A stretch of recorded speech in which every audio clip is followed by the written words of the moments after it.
ಇಡ್ಲಿ ಮಾಡಲು ಹಿಟ್ಟನ್ನ ನೆನೆಸೋದು ಬೇಡ, ಪರ್ಮನೆಂಟ್ ಆಗಲು ಗಂಟೆಗಳ ಕಾಲ ಕಾಯಬೇಕಾಗಿಲ್ಲ. ಕೇವಲ 15 ನಿಮಿಷದಲ್ಲಿ ಸ್ಪಾಂಜಿ ಆಗಿರುವಂತಹ ಇಡ್ಲಿನ ರೆಡಿ ಮಾಡ್ಕೊಬೋದು. ಹಾಯ್ ಹಲೋ ಎಲ್ಲರಿಗೂ ನಮಸ್ಕಾರ, welcome back to my channel.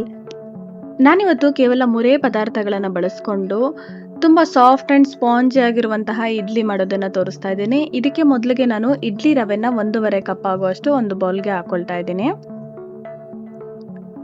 ಇದನ್ನು ನೀಟಾಗಿ ವಾಶ್ ಮಾಡಿ ಇದನ್ನ ಒಂದು 10 ನಿಮಿಷಗಳ ಕಾಲ ಹಾಗೆ ನಾವು ನೆನೆಯೋದಕ್ಕೆ ಬಿಡಬೇಕಾಗತ್ತೆ.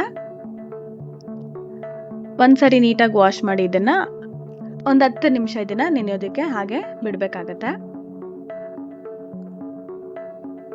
ಹಾಗೆ ನಾನು ಇನ್ನ ಒಂದು ಬೌಲ್ಗೆ ಪೇಪರ್ ಅವಲಕ್ಕಿ ತಗೊತಾ ಇದ್ದೀನಿ. ಪೇಪರ್ ಅವಲಕ್ಕಿನ 1 ಕಪ್ ಆಗುವಷ್ಟು ಹಾಕೊತಾ ಇದ್ದೀನಿ. ಇದನ್ನು ಕೂಡ ನೀಟಾಗಿ ವಾಶ್ ಮಾಡಿ ನಾನು ಮೊಸರು ಹಾಕ್ಬಿಟ್ಟು ಇದನ್ನ ನೆನೆಸಿಡ್ಬೇಕಾಗತ್ತೆ. ನೀಟಾಗಿ ಒಂದು 2 ಸಾರಿ ಆದರೂ ಇದನ್ನ ವಾಶ್ ಮಾಡಬೇಕು.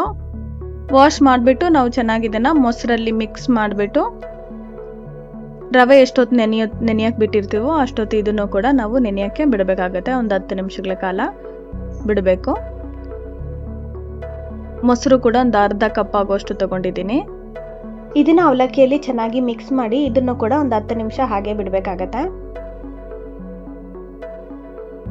ಒಂದು ಸ್ವಲ್ಪ ಹೊತ್ತು ನೆನೆಯೋದಕ್ಕೆ ಬಿಡಬೇಕು. ಒಂದು 10 ನಿಮಿಷ ಆದಮೇಲೆ ನೋಡಿ ನಾನು ಇದನ್ನು ಮಿಕ್ಸಿ ಜಾರಲ್ಲಿ ಹಾಕ್ಕೊಂಡು ರುಬ್ಕೊಳ್ತಾ ಇದ್ದೀನಿ. ಅವಲಕ್ಕಿ ಮತ್ತು ಮೊಸರು ಮಿಕ್ಸ್ ಮಾಡಿರೋದನ್ನು ಒಂದು ಮಿಕ್ಸಿ ಜಾರಲ್ಲಿ ಹಾಕ್ಕೊಂಡು ರುಬ್ಕೊಬೇಕಾಗತ್ತೆ.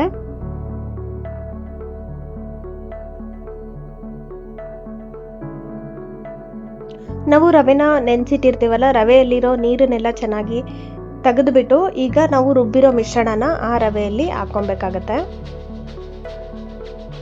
ಹಾಕೊಂಡು ಇದನ್ನ ಚೆನ್ನಾಗಿ ಮಿಕ್ಸ್ ಮಾಡ್ಕೊಬೇಕು. ರವೆ ಮತ್ತು ಅವಲಕ್ಕಿ ರುಬ್ಬಿರೋದೆಲ್ಲ ಚೆನ್ನಾಗಿ ಮಿಕ್ಸ್ ಆಗೋ ಥರ ಕೈಯಲ್ಲೇ ನಾವು ಈ ಥರ ಮಿಕ್ಸ್ ಮಾಡ್ಕೊಂಡಾದ್ಮೇಲೆ ನಾನು ಇದಕ್ಕೆ ಸ್ವಲ್ಪ ಸಾಲ್ಟ್ ಹಾಕ್ಕೊಳ್ತಾ ಇದ್ದೀನಿ. ರುಚಿಗೆ ತಕ್ಕಷ್ಟು ಸಾಲ್ಟ್ ಹಾಕ್ಕೊಬೇಕಾಗತ್ತೆ. ಹಾಗೆ ಇದಕ್ಕೆ ನಾನು ಈನೋ ಹಾಕ್ಕೊಳ್ತಾ ಇದ್ದೀನಿ. ನಾವು ಯಾವುದೇ ದೋಸೆ ಆಗಲಿ ಇಡ್ಲಿ ಆಗಲಿ ಇನ್ಸ್ಟೆಂಟ್ ಆಗಿ ಮಾಡೋದಾದರೆ ಸ್ವಲ್ಪ ಈನೋ ಆಗಲಿ ಇಲ್ಲಾಂದರೆ ಸ್ವಲ್ಪ ಸೋಡಾ ಆಗಲಿ ಹಾಕ್ಕೊಬೇಕಾಗತ್ತೆ. ನಾನು ಒಂದು ಈನೋ ಪ್ಯಾಕೆಟ್ನ ಹಾಕ್ಕೊಳ್ತಾ ಇದ್ದೀನಿ. ಈ ಥರ ಹಾಕೋದ್ರಿಂದ ನಮಗೆ ಇಡ್ಲಿ ಆಗಲಿ ದೋಸೆ ಆಗಲಿ ಸಾಫ್ಟಾಗಿ ಉಬ್ಬಿಕೊಂಡು ಬರುತ್ತೆ. ಈ ಥರ ಚೆನ್ನಾಗಿ ಅದನ್ನು ಮಿಕ್ಸ್ ಮಾಡ್ಕೊಬೇಕು. ಈನೋ ಹಾಕಿದ್ಮೇಲೆ ನೋಡಿ ನೊರೆ ಬರ್ತಾ ಇದೆ, ಈ ಥರ ಬರಬೇಕು. ಸೊ ಆ ಥರ ಚೆನ್ನಾಗಿ ಮಿಕ್ಸ್ ಮಾಡ್ಕೊಂಡಾದ್ಮೇಲೆ ನಾನು ಒಂದು ಇಡ್ಲಿ ಕುಕ್ಕರ್ ಬಿಸಿ ಆಗೋಕ್ಕೆ ಇಟ್ಟಿದ್ದೀನಿ.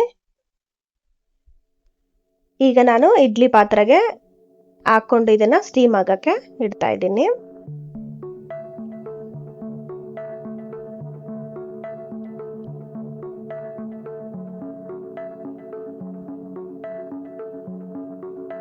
ನೋಡಿ ಈ ಥರ ಹಾಕ್ಬಿಟ್ಟು ನಾವು ಇದನ್ನು ಸ್ಟೀಮ್ ಆಗೋಕ್ಕೆ ಬಿಡಬೇಕಾಗತ್ತೆ. ಒಂದು 10 ರಿಂದ 15 ನಿಮಿಷ ಸ್ಟೀಮ್ ಮಾಡಿದ್ರೆ ನಮಗೆ ಇಡ್ಲಿ ರೆಡಿ ಆಗುತ್ತೆ. ಒಂದು 10 to 15 ಮಿನಿಟ್ಸ್ ಆದಮೇಲೆ ನೋಡಿ ನಮಗೆ ಇಡ್ಲಿ ರೆಡಿ ಆಗಿದೆ. ಓಪನ್ ಮಾಡಿ ತೋರಿಸ್ತಾ ಇದ್ದೀನಿ. ತುಂಬಾನೇ ಸಾಫ್ಟ್ ಆಗಿ ಸ್ಪಾಂಜಿ ಆಗಿ ಇನ್ಸ್ಟೆಂಟ್ ಆಗಿ ನಮಗೆ ಇಡ್ಲಿ ರೆಡಿ ಆಗುತ್ತೆ. ಒಂದ್ಸರಿ ಟ್ರೈ ಮಾಡಿ ನೋಡಿ, ಮತ್ತೆ ಮತ್ತೆ ಮಾಡ್ಕೊತೀರಾ, ಅಷ್ಟು ರುಚಿಯಾಗಿರುತ್ತೆ. ನಾವು ಹೋಟೆಲಲ್ಲೆಲ್ಲ ತಂದು ತಿಂತೀವಿ, ಆ ಥರನೇ ಇಡ್ಲಿ ಟೇಸ್ಟಿಯಾಗಿ ತುಂಬಾನೇ ಚೆನ್ನಾಗಿರುತ್ತೆ.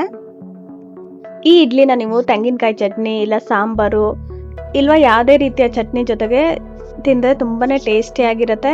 ಹಾಗೆ ಈ ರೆಸಿಪಿ ಮಕ್ಕಳಿಂದ ಹಿಡಿದು ದೊಡ್ಡೋರವರೆಗೂ ತುಂಬಾನೇ ಇಷ್ಟಪಟ್ಕೊಂಡು ತಿಂತಾರೆ. ಬೆಳಗ್ಗೆ ಬ್ರೇಕ್ಫಾಸ್ಟ್ಗಂತೂ ಇದು ಬೇಗನೆ ರೆಡಿ ಆಗುತ್ತೆ. ಈ ರೆಸಿಪಿ ನಿಮಗೆ ಇಷ್ಟ ಆದರೆ ಈ ವಿಡಿಯೋಗೆ ಒಂದು ಲೈಕ್ ಮಾಡಿ. ಹಾಗೆ ಕಮೆಂಟ್ನಲ್ಲಿ ನಿಮ್ಮ ಅಭಿಪ್ರಾಯನ ತಿಳಿಸಿ. ಇನ್ನಷ್ಟು ಸುಲಭ ಮತ್ತು ರುಚಿಕರವಾದ ಮನೆ ಅಡಿಗೆಗಳಿಗಾಗಿ ನಮ್ಮ ಚಾನಲ್ನ ಸಬ್ಸ್ಕ್ರೈಬ್ ಮಾಡೋದನ್ನು ಮರಿಬೇಡಿ. Thanks for watching.